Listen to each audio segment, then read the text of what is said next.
खबरों का सारथी। नमस्कार, मैं हूं वंदना पांडे और आप देख रहे हैं के न्यूज इंडिया। बुलेटिन की शुरुआत करेंगे उससे पहले हेडलाइंस। मुख्य सचिवों का चौथा राष्ट्रीय सम्मेलन आज 2 दिवसीय राष्ट्रीय सम्मेलन की अध्यक्षता करेंगे पीएम मोदी। केंद्र और राज्य सरकारों के बीच साझेदारी को बढ़ावा। फडणवीस सरकार का पहला मंत्रिमंडल विस्तार आज है और रिजल्ट आने के 21 दिन बाद नागपुर में होगा शपथ ग्रहण। 32 और 32 मंत्री शपथ लेंगे। एक देश एक चुनाव बिल कल पेश करेगी मोदी सरकार। कानून मंत्री पेश करेंगे बिल। जम्मू कश्मीर को पूर्ण राज्य बनाने वाली भी आ सकता है बिल। किसानों ने शंभू बॉर्डर से दिल्ली मार्च टाला। 16 दिसंबर को ट्रैक्टर मार्च और 18 को रोकेंगे ट्रेन। सीएम उमर का बयान, एलजी संग पावर शेयर करना विनाश की recipe. Double power centre system कभी काम नहीं करेगा। एमपी सहित 9 राज्यों में कोल्ड वेव का अलर्ट। यूपी में दिसंबर में शीतलहर के 10 दिन बढ़े। राजस्थान में 4 दिन माइनस में टेम्परेचर। आप देख रहे हैं के न्यूज, खबरों का सारथी।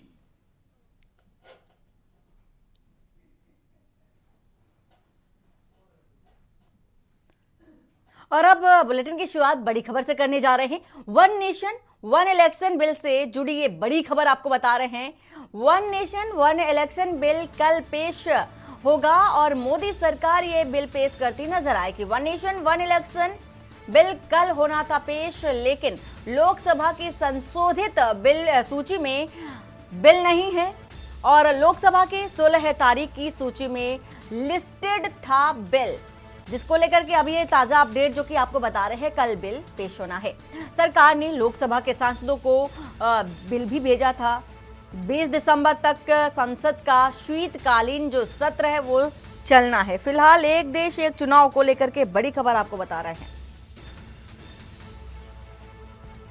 तो 20 दिसंबर तक संसद का शीतकालीन सत्र चलेगा, जिसको लेकर के अब वन नेशन वन इलेक्शन को लेकर ये बड़ी खबर आपको बता रहे हैं। जो कि बिल कल पेश होना था वो अब कल पेश होगा। वन नेशन वन इलेक्शन यानी कि एक देश एक चुनाव को लेकर के संसद में बिल पेश किया जाना है। लोकसभा की संशोधित सूची में बिल नहीं था। कारण एक ये भी माना जा रहा है फिलहाल, जो कि कल बिल नहीं पेश हो सका था और अब चूंकि अपडेट ये है कि बिल अब पेश होना है। 20 दिसंबर तक संसद संचालित की जाएगी। उससे पहले ही सदन के अंदर बिल पर चर्चा होगी।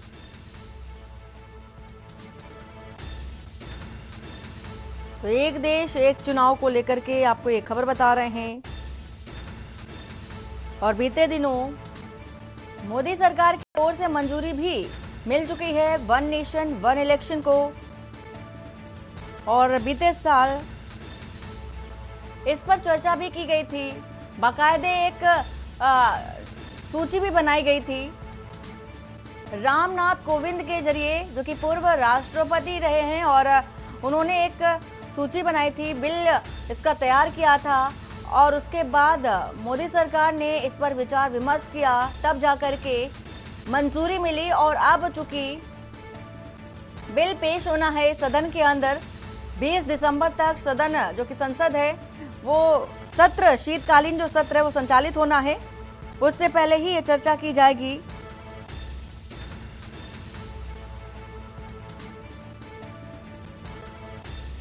और ज्यादा जानकारी के लिए हमारे साथ अखिलेश जुड़े हुए हैं। अखिलेश, एक देश एक चुनाव को लेकर जो बिल पेश होना था कल, अब चूंकि ये खबर है कि कल पेश होना है और यही बात है कि 20 दिसंबर तक संसद भी चलना है। उससे पहले ही सदन के अंदर इस पर चर्चा भी होनी है। पूरी जानकारी अपडेट के साथ। वन नेशन वन इलेक्शन को बिल केंद्र सरकार संसद के शीतकालीन सत्र में इस सोमवार यानी 16 दिसंबर को पेश करना चाहती थी, लेकिन अचानक अब केंद्र सरकार ने यू टर्न ले लिया है। ना जाने क्यों अब केंद्र सरकार ने अपनी इस रणनीति को बदल दिया है। 16 दिसंबर यानी सोमवार को फिर जब शीतकालीन सत्र की कार्य की शुरुआत 11 बजे होगी, तो इसके वन नेशन वन इलेक्शन को लोकसभा के पटल पर रखे जाने की तैयारी बीजेपी की तरफ से की गई, यानी केंद्र सरकार इसको पटल पर रखना चाहती थी और पर रखने के बाद संसद में चर्चा कराना और चर्चा कराने के बाद जेपीसी को भेजने की तैयारी थी। लेकिन केंद्र सरकार ने अचानक यू टर्न लिया। सोमवार यानी 16 दिसंबर को संसदीय कार्यप्रणाली को जो सूची जारी होती है उसमें एक संशोधित कार्य सूची जारी की गई है कि 16 दिसंबर को संसद के शीतकालीन सत्र में क्या क्या काम होगा। उस कामकाज पर जारी की गई संशोधित सूची में वन नेशन वन इलेक्शन के पेश किए जाने, लोकसभा के पटल पर रखने और उन पर चर्चा कराने का जिक्र नहीं किया गया। तो इसे कह सकते हैं कि केंद्र सरकार ने किसी अपनी रणनीति के तहत यू टर्न लिया और सोमवार यानी 16 दिसंबर की संशोधित कार्यसूची से इसको हटा दिया। हालांकि 16 दिसंबर को जो कार्रवाई होनी है शीतकालीन सत्र में, उसमें 2 बिलों को पेश करने की सरकार की तरफ तैयारी थी। इसमें एक था केंद्र शासित राज्य है उनको लेकर एक बिल पेश किया जाना था। इसके अलावा संविधान संशोधन करने भी 100वां और 29वां संशोधन होना था। इन चीजों के लिए किए जाने की कार्यसूची जारी की गई है, लेकिन वन नेशन वन इलेक्शन को कार्यसूची से हटा दिया गया है। इसे कह सकते हैं कि एनडीए सरकार की कोई नई रणनीति होगी। अब ये वन नेशन वन इलेक्शन कब पेश होगा, केंद्र सरकार इसको लोकसभा के सदन के पटल पर कब रखेगी और कब उसको चर्चा कराएगी, पास कराएगी या फिर जेपीसी की कमेटी को भेजेगी। वंदना। बिल्कुल अखिलेश, एक बड़ी चुनौती भी है मोदी सरकार के सामने और सबसे बड़ी बात तो ये रहेगी कि जब संसद में इस पर चर्चा होगी तो कितने मत आते हैं इसको मानने वाले। फिलहाल पूरी जानकारी देने के लिए आपका शुक्रिया। खबर ये बता रहे हैं आपको राजधानी दिल्ली से, वन नेशन वन इलेक्शन से जुड़ी ये बड़ी खबर आपको बता रहे थे, जो कि बिल पर चर्चा जो की है होनी थी और अब चूंकि 16 तारीख बताई जा रही है। और सीधा चलते हैं छत्तीसगढ़ के रायपुर, जहां पर अमित शाह पहुंचे हुए हैं। तस्वीरें आपको दिखा देते हैं। तो रायपुर से गृह मंत्री अमित शाह की सीधी तस्वीरें आपको दिखा रहे हैं।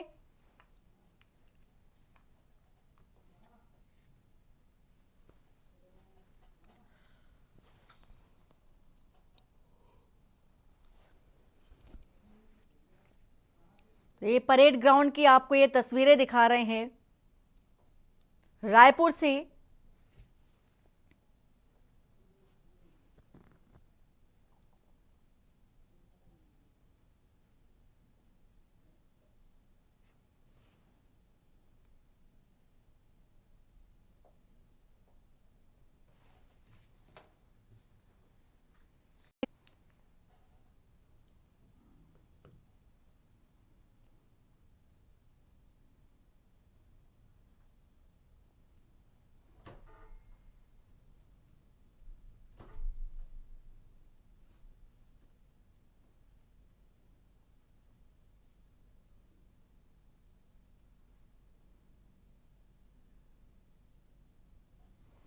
तो रायपुर से आपको ये तस्वीर दिखा रहे हैं। केंद्रीय गृह मंत्री अमित शाह पहुंचे हुए हैं और वहीं सीएम शाह ने उनका आत्मीय स्वागत भी किया है।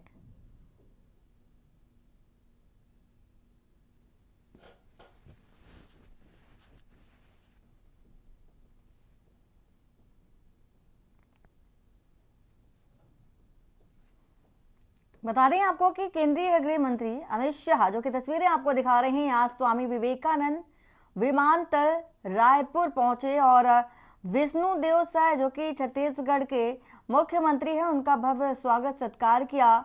इस मौके पर देखा गया कि जो डिप्टी सीएम हैं विजय शर्मा और डिप्टी सीएम अरुण साव, विधायक किरण सिंह देव और DGP Ashok Juneja, collector doctor Gaurav Singh और एसपी लाल उमेश सिंह सहित अन्य जो जनप्रतिनिधिगण हैं, अधिकारीगण हैं, उपस्थित रहे, उनका स्वागत सत्कार करते नजर आए। केंद्रीय गृह मंत्री अमित शाह का अब थोड़ी ही देर बाद वो जगदलपुर भी पहुंचेंगे। फिर इसके बाद 2 बजे का कार्यक्रम भी है बस्तर में, ओलंपिक के समापन समारोह में भी हिस्सा लेंगे। उनके सामने 300 सरेंडर नक्सली अपनी खेल प्रतिभा भी दिखाएंगे। इसके अलावा नक्सल हिंसा में दिव्यांग होने वाले ग्रामीण भी ओलंपिक में हिस्सा ले रहे हैं। शाह उनसे भी मुलाकात करेंगे। फिलहाल ये रायपुर से सीधी तस्वीरें परेड ग्राउंड से आपको दिखा रहे हैं अमित शाह की। तो बस्तर में जो कार्यक्रम है, समारोह में, समापन समारोह में पहुंचेंगे।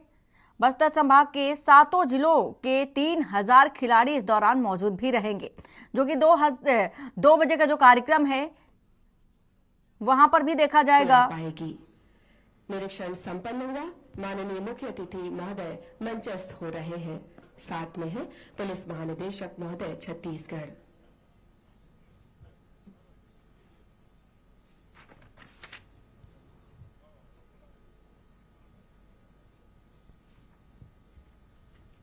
परेड कमांडर वापस अपने स्थान पर जाते हुए, और वह क्षण धीरे धीरे नजदीक आ रहा है जब छत्तीसगढ़ पुलिस को राष्ट्रपति का पुलिस निशान प्रदान किया जाएगा।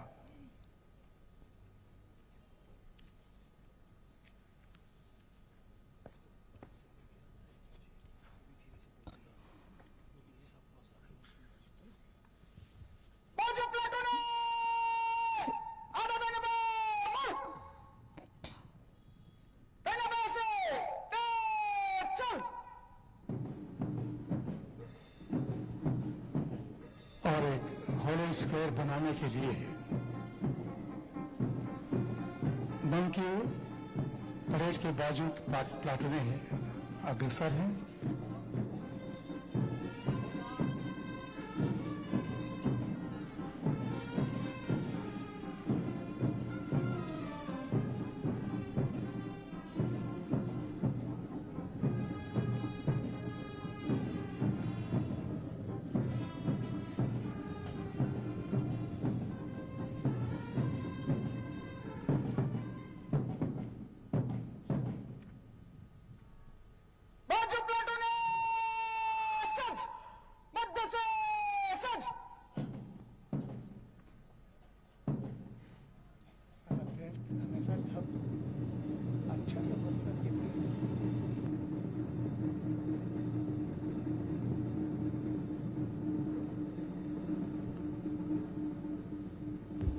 सज्जा की कार्रवाई अपने आप को सुव्यवस्थित करने के लिए। और इसी बीच दिल्ली से खबर आ रही है, जहां पर अरविंद केजरीवाल आज शाम को बुक लॉन्च करने वाले हैं। The Delhi model book launch करेंगे अरविंद केजरीवाल, और इसी के साथ ही सीएम आतिशी मनीष सिसोदिया भी मौजूद रहेंगे।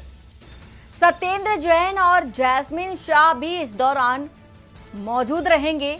दिल्ली में मुफ्त बिजली पानी शिक्षा पर भी चर्चा होती नजर आएगी। दिल्ली में महिला बस सेवा जैसी तमाम जो बातें हैं उस पर भी चर्चा होगी। आगामी विधानसभा चुनाव से पहले भी बुक लॉन्च होगी, ऐसे कयास भी लगाए जा रहे हैं। फिलहाल शाम का वक्त होगा जब दिल्ली मॉडल पर बुक लॉन्च होने जा रही है। आप संयोजक अरविंद केजरीवाल बुक को लॉन्च करेंगे। आप नेता जैस्मिन शाह ने लिखी है द दिल्ली मॉडल बुक, जिसको लॉन्च करेंगे अरविंद केजरीवाल।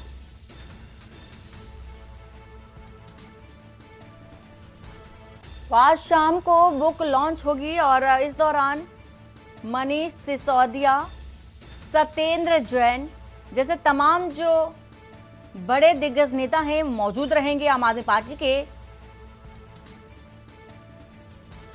जैस्मिन शाह, जो कि जिन्होंने ये बुक लिखी है, वो भी इस दौरान मौजूद रहेंगी। दिल्ली में मुफ्त बिजली पानी शिक्षा जैसी तमाम बातों पर भी इस दौरान चर्चा होगी।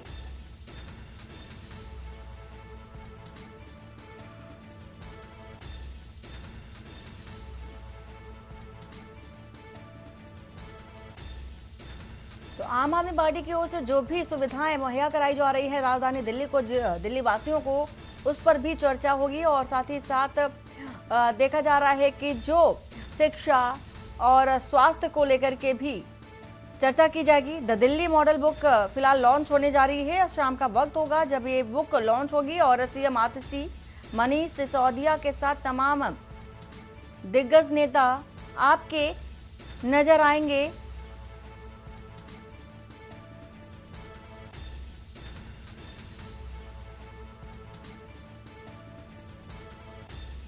साथ ही साथ जो मूलभूत सुविधाएं हैं, जरूरत की जो चीजें हैं, उन पर भी चर्चा की जाएगी।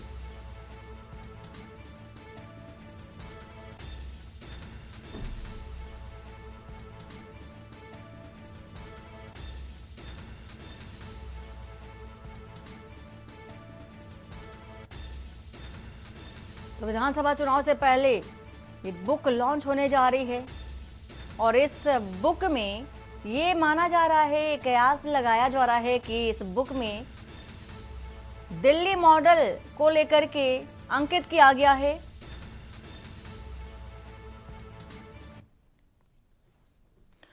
राजधानी लखनऊ से इस बीच आ रही है खबर, जहां पर बीएसपी अध्यक्ष मायावती आज प्रेस कॉन्फ्रेंस करने वाली है। कुछ महत्वपूर्ण मुद्दे हैं जिसको लेकर कुछ ही देर बाद उनकी प्रेस कॉन्फ्रेंस होगी। बीएसपी मुख्यालय में ये प्रेस वार्ता होगी।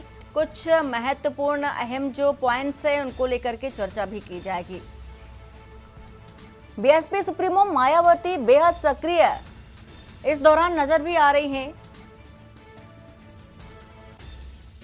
लोकसभा चुनाव होने के बाद, क्योंकि जब उपचुनाव हुए तब भी सक्रियता देखी गई और अब विधानसभा चुनाव 2027 से पहले ही मायावती की जो सक्रियता है वो देखी जा रही है उत्तर प्रदेश में विशेष तौर पर। और कुछ अहम पॉइंट्स बताए जा रहे हैं जिस पर प्रेस वार्ता करने जा रही हैं मायावती। कुछ ही देर बाद उनकी ये प्रेस वार्ता होगी। क्या बात होती है, कौन से वो महत्वपूर्ण जो पॉइंट्स है जिस पर चर्चा की जाएगी, ये बड़ी बात है क्योंकि इस दौरान देखा जा रहा है कि तमाम तरह के जो बयानात हैं मायावती की ओर से भी देखे जा रहे हैं। विपक्ष पर भी वो हमलावर होती नजर आई हैं, सत्ता पक्ष पर भी हमलावर होती नजर आई हैं, लेकिन इस दौरान भी वो कई ऐसे पॉइंट्स हैं, चाहे वो बहुजन समाज पार्टी के उत्थान की बात कर ले, हमेशा से ही सक्रिय नजर आई हैं और एक नए तरीके से एक बार फिर से अपने आप को देखा जा रहा है। बहुजन समाज पार्टी की जो सुप्रीमो है मायावती, वो अब बेहद एक्टिव मोड में नजर आ रही हैं। फिलहाल अब देखा जा रहा है कि 12 बजे की प्रेस वार्ता जो होगी उसमें क्या चर्चा होगी, कौन से वो अहम पॉइंट्स हैं, कौन से वो महत्वपूर्ण पॉइंट्स हैं जिस पर चर्चा की जाएगी। कुछ ही देर बाद होगी प्रेस वार्ता।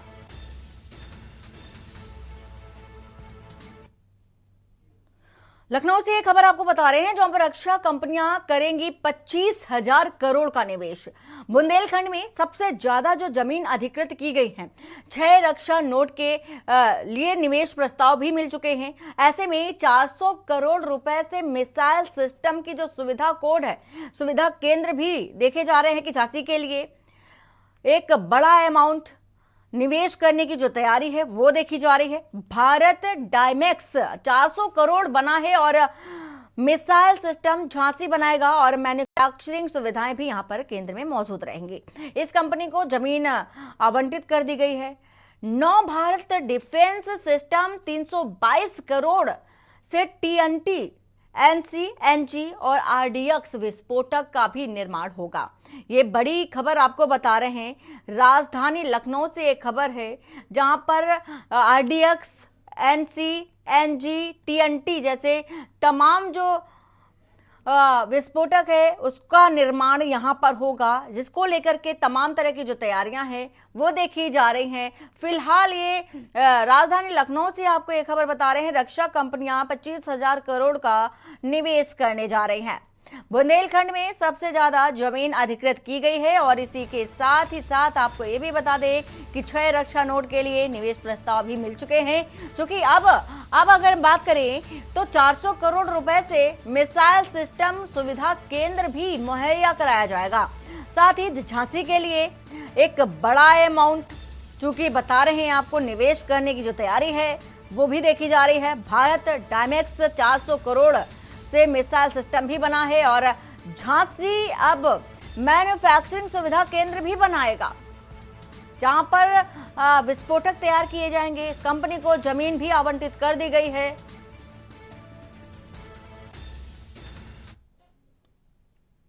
और पीलीभीत से खबर आपको बता देते हैं जहां पर गौशाला में गौवंशों की दुर्दशा, गौवंशों के शव को ट्रैक्टर से खींचने का वीडियो वायरल हो रहा है। बड़ी खबर आपको बता रहे हैं पीलीभीत से।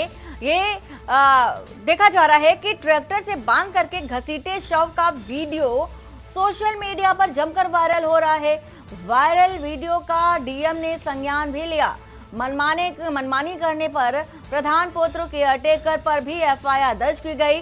ठंड से 5 गौवंश की मौत हुई थी। देवीपुरा गौशाला के शव खींचने का ये वीडियो वायरल हो रहा है। जिलाधिकारी ने इस पर संज्ञान लिया है। तस्वीर आपको दिखा रहे हैं जो कि सोशल मीडिया पर जमकर वायरल हो रही है।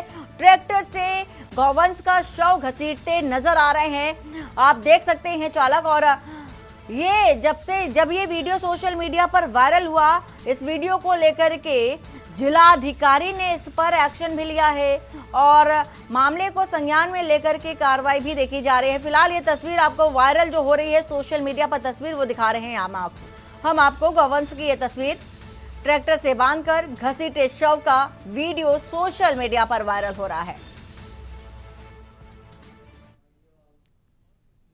और संभल में बंद पड़े मंदिर में आज से पूजा पाठ शुरू हो जाएगी। कल 46 साल से बंद मंदिर का पता चला था। शिवलिंग, हनुमान जी की प्रतिमा मिली थी और अब बंद पड़े मंदिर में भव्य दिव्य तरीके से पूजा पाठ भी होगी।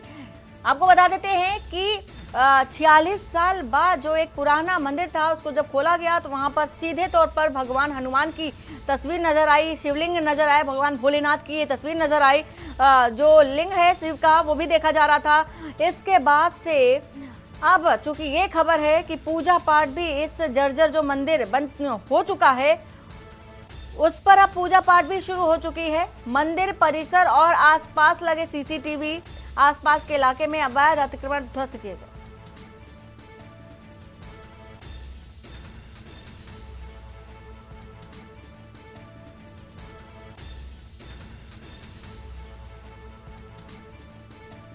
तो संभल में बंद पड़े मंदिर में आज से पूजा पाठ होगी। कल 46 साल बाद से जो बंद पड़ा मंदिर था पता चला था, अब इस पर पूजा पाठ भी होगी। शिवलिंग, हनुमान जी की प्रतिमा भी मिली थी। जब मंदिर खोला गया, मंदिर के कपाट खोले गए तो वहां पर हनुमान जी की प्रतिमा, शिवलिंग भी मिला था।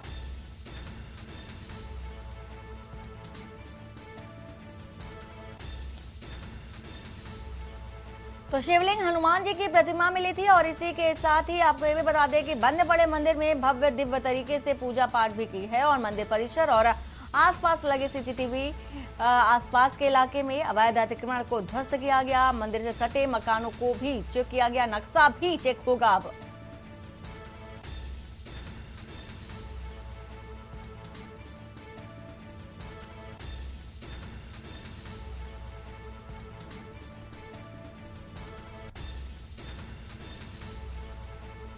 तो बंद पड़े मंदिर में भव्य दिव्य तरीके से पूजा पाठ की गई है। तस्वीर भी आपको दिखा रहे हैं मंदिर की। 46 साल बाद एक लंबा समय, एक लंबा पीरियड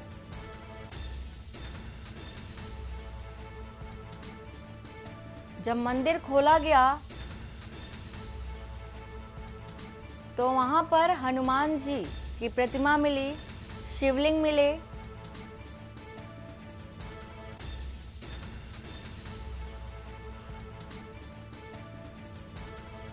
सुरक्षा कर्मियों ने जब कपाट खोले तो वहां पर हनुमान जी मिले।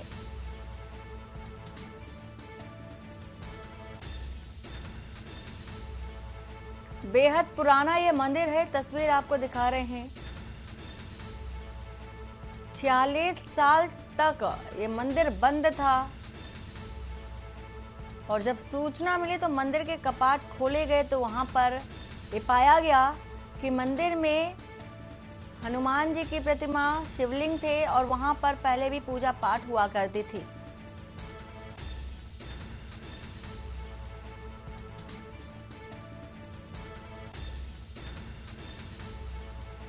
बंद पड़े मंदिर में अब पूजा पाठ शुरू होगी। संभल से आपको एक खबर बता रहे हैं। शिवलिंग, हनुमान जी की प्रतिमा मिली थी। खबर ये है मंदिर बेहद पुराना है। रईस अलवी इसी खबर पर है। रईस, पूरी जानकारी क्या है, अपडेट के साथ बताइए।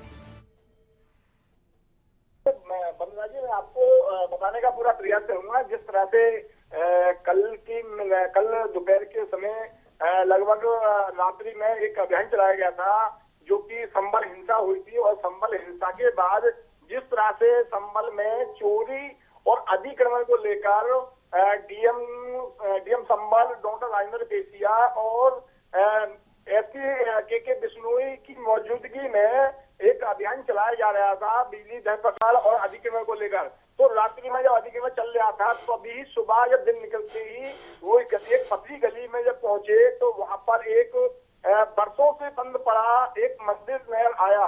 जब मंदिर बंद नजर आया तो देखा गया कि इस पे धूल चढ़ी हुई है, घास फूल पड़े हुए हैं और काफी वर्षों पुराना मंदिर जो है बताया जा रहा है कि 40-45 साल पुराना ये मंदिर है।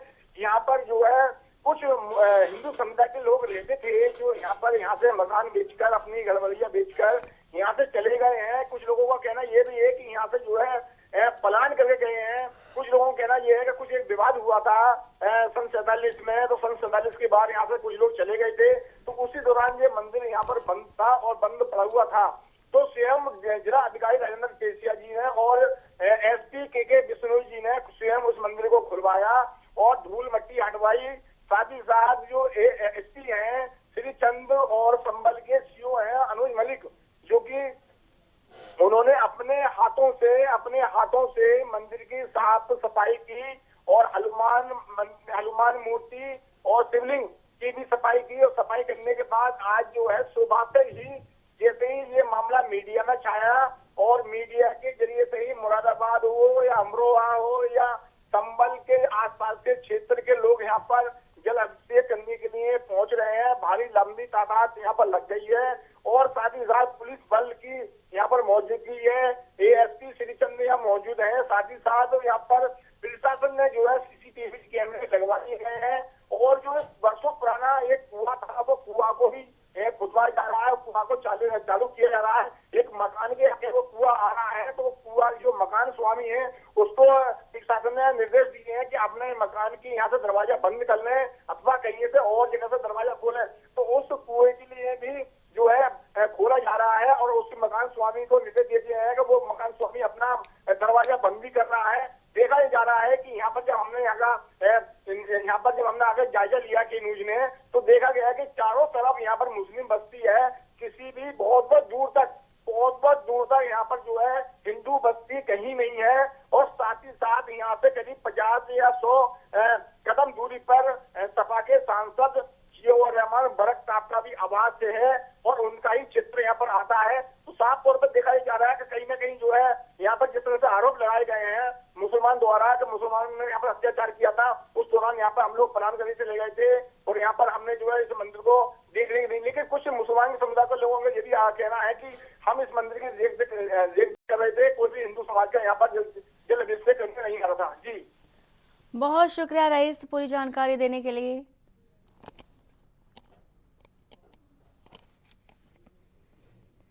खबर ये संभल से आपको बता रहे हैं जहां पर बंद पड़े मंदिर की पूजा अर्चना शुरू हुई है। 46 साल बाद मंदिर के कपाट खोले गए और जब मंदिर खोला गया तो वहां पर हनुमान जी मिले हैं और भगवान शिव की जो प्रतिमा है, शिवलिंग है, वो भी मिला है।